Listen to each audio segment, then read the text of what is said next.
Ha chiesto di parlare il senatore Candiani, ne ha facoltà per 6 minuti. Presidente, Ministri, colleghi, è indubbio, Presidente Draghi, che il Consiglio a cui andrà a partecipare tra poche ore sarà molto importante, perché lì dentro si svilupperà e si discuterà del nodo vaccini e abbiamo una necessità estrema di tornare alla normalità e tutti abbiamo ormai ben chiaro che questo può avvenire attraverso una campagna vaccinale che sia seria, determinata e che non conosca confini. C'è bisogno, Presidente, di tornare a vivere e sembra una parola fatta, sembra una frase tanto semplice, ma è la realtà, perché potremmo parlare della necessità vaccinale anche come un nuovo obiettivo di competitività tra Paesi. I primi che potranno cominciare a far circolare i loro rappresentanti all'estero, i loro imprenditori all'estero, avranno più capacità di competere rispetto ad altri. Ma c'è ormai anche, e questo è evidente a chiunque in ogni Paese, una necessità di normalità da parte delle persone, da parte di chi va a scuola, da parte dei nostri anziani, da parte delle persone qualunque, a poter uscire e a ritrovarsi, a riprendere quei collegamenti e quei rapporti sociali che ormai si sono sostanzialmente annullati. Quindi su questo, Presidente, abbiamo necessità di avere certezza che i tentennamenti che abbiamo visto nelle settimane e nei mesi passati, a partire dalla gestione del piano vaccinale in Unione Europea, non debbano e non possano ripetersi in futuro. E necessariamente confidiamo che lei saprà far valere le ragioni italiane, badando bene che il nostro Paese abbia una sua autonomia, una sua capacità anche di indipendenza in questo settore, in questo campo. Abbiamo appreso con grande soddisfazione dei passi in avanti che stiamo facendo in maniera decisa. Il ministro Giorgetti per la creazione di nuovi vaccini, o meglio, per la creazione in Italia di vaccini. Questa è cosa che ci rassicura, ma abbiamo bisogno di certezze pragmatiche, concrete.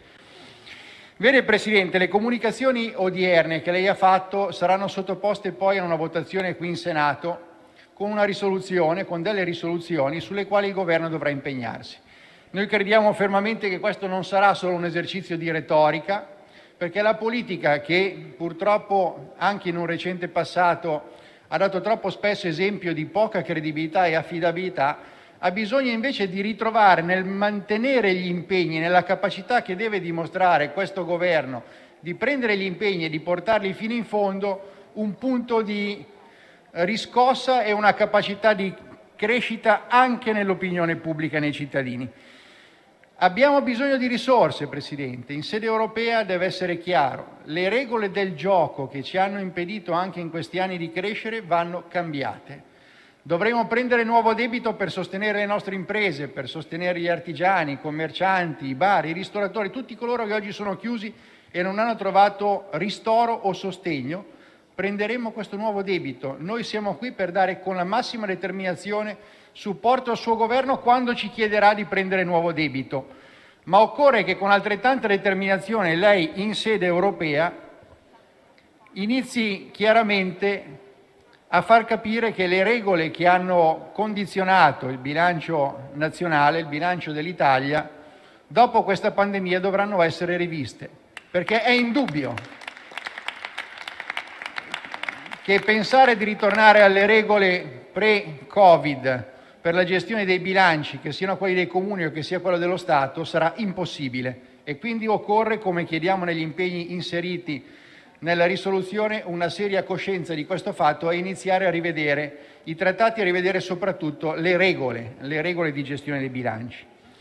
Il debito sarà importante, crescerà, ma crescerà e deve crescere per sostenere la ripresa, per sostenere la capacità di produzione che ha sempre contraddistinto il nostro Paese, e occorre battersi anche per rivedere lo status quo, Presidente. Sappiamo, ce lo dicono in tanti e lo diciamo sempre noi a noi stessi, che occorre rivedere le regole del gioco, riformare il sistema delle regole. Questo non può valere a senso unico, deve valere anche in sede europea. Se noi abbiamo preso questa responsabilità di venire al Governo con lei, di sostenerla, è anche per cambiare dall'interno un'Unione Europea che per troppe volte si è dimostrata non all'altezza delle aspettative dei cittadini. Occorre essere consapevoli che ci serve sicuramente modificare le regole del gioco per quanto riguarda il fisco in Italia, ma anche per quanto riguarda l'equità dei sistemi fiscali in Europa.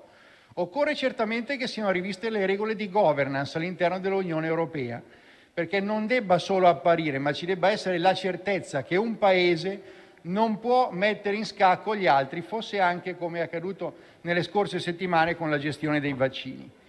Bene Presidente, noi le diamo e le daremo mandato poi con la votazione, prendendo questi impegni, e confidiamo che la sua credibilità, quella che l'ha portata ad essere Presidente del Consiglio dei Ministri con il nostro sostegno, possa essere in questo senso esercitata al massimo livello in sede europea. Siamo abituati ad essere pragmatici, lei l'ha detto prima e citerò le sue parole: occorre agire con meno requisiti formali e con pragmatismo. Questo vale su tutti i livelli, nazionale e internazionale. Su questa capacità di intervento si giudicherà ovviamente l'efficacia del suo governo e noi su questo siamo ovviamente qui per fare la nostra parte.